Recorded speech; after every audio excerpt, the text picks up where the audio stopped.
Fast, focused, and fearless. Here's everything you need to know as you jumpstart your day. I'm Pauline Verzosa. Vice President Sara Duterte is facing an impeachment complaint endorsed by a House party list lawmaker yesterday. Bayan Party List Representative Percy Sendanya endorsed the impeachment complaint drafted by a coalition of various organizations. They filed an impeachment complaint despite President Bongbong Marcos discouraging lawmakers to pursue the ouster move. The coalition spokesperson, former Senator Laila De Lima, insisted they are not following anyone with their attempt to oust the vice president. Hindi namin tinitingnan yung mga ganyan. Ayaw naming kumumpas o sumama sa kung anuman na mga moves nila, yung mga nasa gobyerno ngayon, including the president. The House Secretary General said they will address the impeachment complaint as mandated by law. House Committee on Good Government Chair Representative Joel Chua expressed concern about the impeachment complaint. Alam naman po natin by next year, by February, start na po ang national campaign. By March, start na rin po ang local campaign. A legal expert, Attorney Buco de la Cruz, says the filing of the impeachment complaint against Vice President Sara Duterte is bad timing. He cited the prescribed period of Congress to act on the complaint. Here's an excerpt from his interview on The Big Story. What do you make of all of this? Will it hold water? Is there enough in the complaint to hold water? Well, we assess it based on two criteria, matter of form and matter of substance. No? As to form, it suffers from a bad timing. Mukhang mali po ang timing ng pag-file. You have to understand that there is a prescribed period for Congress to act on impeachment complaints. And if they fail to act on it or they are not able to vote on it or endorse it, it is deemed denied or shelved, in which case the one-year ban will apply. So for 1 year, you cannot file any impeachment complaint against Vice President Sara Duterte. So that's on as to form. No, also as to form, the more articles or grounds you raise, the lower the chances that you get one to pass, no, because it will take so much time to deal with all of these grounds. It's better to choose 1, 2, or 3 grounds, focus on those strong grounds, so as to focus the effort. No, you need votes. You need to convince at least 1/3 of the House to endorse the complaint. Right, Attorney And Buco. as to substance, Go hindi paramihan ng grounds. Kailangan it has to amount to a breach of the Constitution. Kinakailangan high crime, not an ordinary crime, not a simple crime. It must rise to the level of high crimes. So hindi paramihan. Oh, yun nga, Attorney Buco, kasi nung binabasa ko, of course, as a layperson, I'm not a lawyer nor a lawmaker, parang they just put everything that they didn't like so far from her performance. Even nung Davao City Mayor pa siya, even things na parang are more associated, kumbaga, with her father, the former president, like yung EJK, that she's involved in it. Now, ang tanong, we all know that by now, that impeachment is a very political exercise and it's not actually like a court case. But in the absence of actual court cases filed, how does this all jive? And paano ba dapat natin to, like, if we want to really exact accountability, is this really the best way? Yeah, well, for an impeachable officer, the president, the vice president, and the Constitutional Commission officers, the only way to hold them accountable is by impeachment. But you need to study it carefully because, as I said earlier, if you file a weak one or a defective complaint, instead of holding her accountable, you're giving her immunity for 1 year. No, if you file the wrong complaint.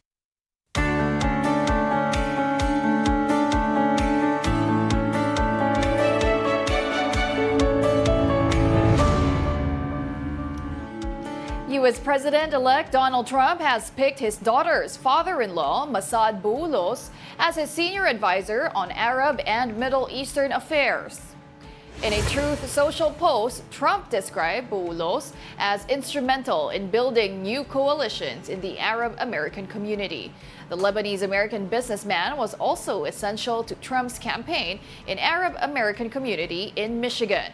His efforts to attract Arab American voters helped in securing Michigan's electoral votes for Trump.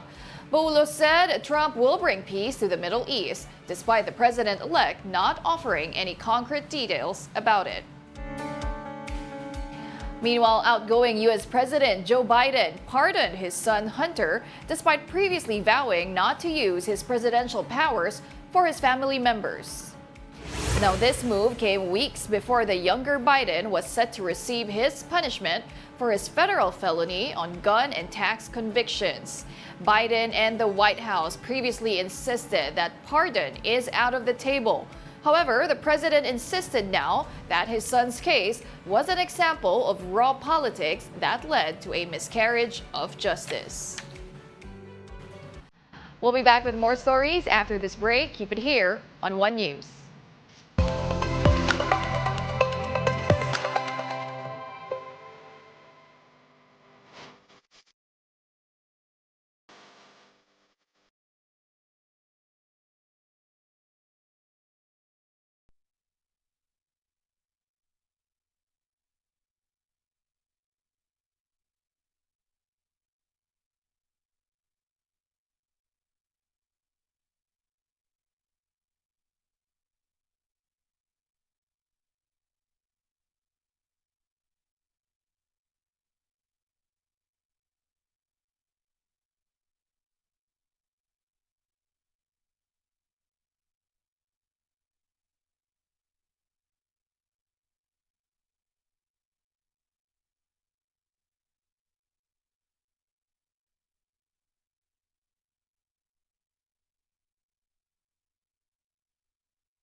You're still watching One News Now. I'm Pauline Verzosa. Let's now take a quick look at today's other headlines. In the Philippine Star, the Philippine Coast Guard has deployed 2 vessels to Rosal Reef following reports of harassment by a Chinese helicopter. The PCG received video footage and photographs of the harassment from a fishing boat that had returned to Palawan. And in Business World, the Development Budget Coordination Committee trimmed the economic growth target for this year. It said the Philippine gross domestic product is now projected to grow by 6 to 6.5% this year, which is narrower than the previous 6 to 7% goal. International Criminal Court Assistant to Counsel Cristina Conti believes the witness appeal in the drug war probe aims to solidify the case for trial. And here's an excerpt from her interview on Storycon. What exactly does it mean? Well, tingin namin part talaga to ng kung anumang investigation, yung maghahanap ka ng witnesses. Isang indication na medyo 2 years after the original opening of the investigation, lumabas yung witness call. Kaya ang pulso namin dito, nag-uubos na lang sila o naghahanap last call kumbaga sa mga gusto pang humarap. Inspired by the coming forward of maybe Ruina Garma and several others during the Quadcom sessions. So you see it as a good sign? Is that what you're saying? It's not a sign of alarm na parang teka, naghahanap pa sila, hindi ganun. Hindi. Kasi alam naman namin talaga na ang stage ngayon ay investigation. This is a stage where they determine who is most responsible. Okay na, areglado na, there are crimes against humanity committed in the Philippines. Maayos na yon. Ito na lang ang tanong, paano, sino nga ba ang most responsible? At kung aalamin mo kung sino yung most responsible, aalamin mo lahat ng responsable. Palagay ko sa pagbasa ng ICC dito sa mga Quadcom investigations, mas malalim pa, mas malawak pa yung kumbaga net nitong or yung skema nitong war on drugs. Kaya siguro iniisip nila, sige nga, try natin one last time. Meron pa bang gustong humarap? And kung titingnan natin yung website, nag-try na kami mag-sign up tingnan nga natin. Ang hinahanap nila, number 1, number 2, number 3, hanggang number 4 ay dating pulis, dating member ng PIDEA or kasalukuyang membro, pwedeng DDB, barangay official, even government officials. Sa pangkalahatan, in general, hinahanap nila na magsumite. Ako, ang iniisip ko, ang target market nila, kumbaga, yung mga hindi pa nare-reach out ng ICC. Kasi biktima, medyo kausap na nila, many other actors, kausap na nila. Iniisip lang nila, baka may iba pang gustong humabol. At, which is good news for us, I think this is solidifying the case for trial. Kasi kung question lang ay who is most responsible, 2 months ago, 2 weeks ago ba, umamin I am most responsible. And we've solved the question already. But as with any good lawyer, you should be ready for trial and prepare the case even for conviction. So walang basihan yung mga kumakalat ngayon lang naman na opinion na kulang daw sa ebidensya ICC. Kaya nagka-crowdsourcing o kaya nag-witness call. Wala pong basihan yan. Wala kasi may hawak na sila. Ang sa nakikita ko, baka lang may gusto pang magdagdag. 3 students from the University of Mindanao have created a sealant made from banana trees, and their product has already gained interest from other countries. Mobile Journal Amy Atienza has the story.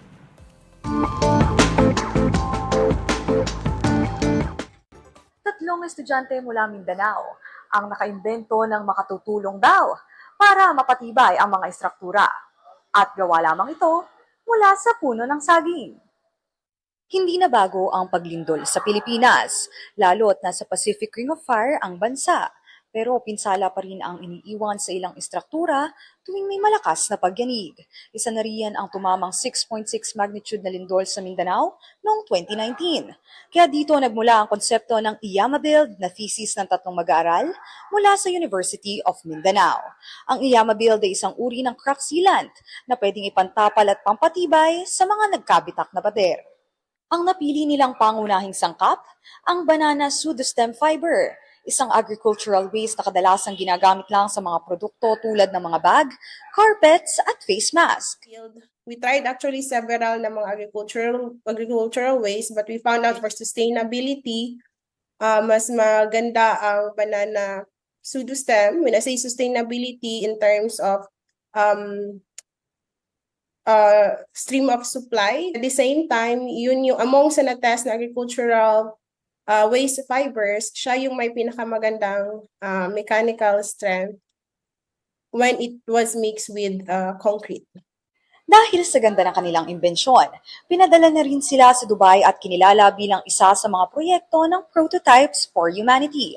Ang grupo ng engineering students na sila Adrian Reister Fernandez, Bemboy Sarceno at Josiah Job Ferrer lang din daw ang natatanging Pinoy na naimbitahan sa nasabing convention. Yun nga, when we came there, that's when we knew na the IYAMA Build was actually the only project that got on the top 100 out of the 3,000, almost 3,000 or more than 3,000, I forgot na nag-apply for the project. So it's a big thing. Hindi pa man umaabot sa large-scale production ng IYAMA Build, patuloy pa rin naman daw ang pag-develop nila sa produkto.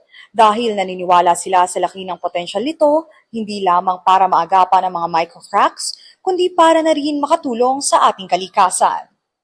Because utilizing banana pseudostems and other organic wastes into something more useful and more sustainable is also helping the environment because it cuts down the carbon footprint and also ang CO2 emissions, ang greenhouse gas emissions natin.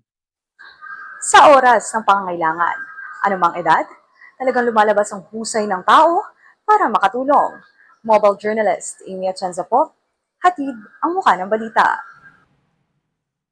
And those are the top stories of the hour. Join us later at 9 a.m. as we continue to monitor the day's biggest stories. I'm Pauline Verzosa. We are One News.